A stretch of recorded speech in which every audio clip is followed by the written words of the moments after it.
സ്വാമികളുടെ കൃതികളില് ഏറ്റവും വലിയ കൃതി ഏത്?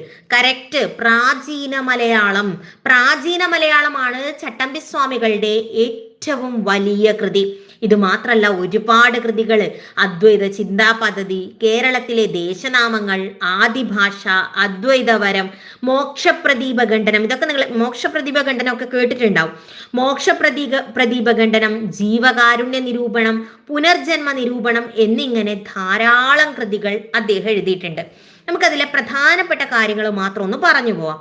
കൃതികൾ ഞാൻ PPT ബേസ്ഡ് ആയിട്ടുള്ള ക്ലാസ്സുകൾ എടുക്കുന്ന സമയത്ത് അതിൽ ഫുൾ കൃതികൾ നോട്ട് ചെയ്യാം നമുക്ക്.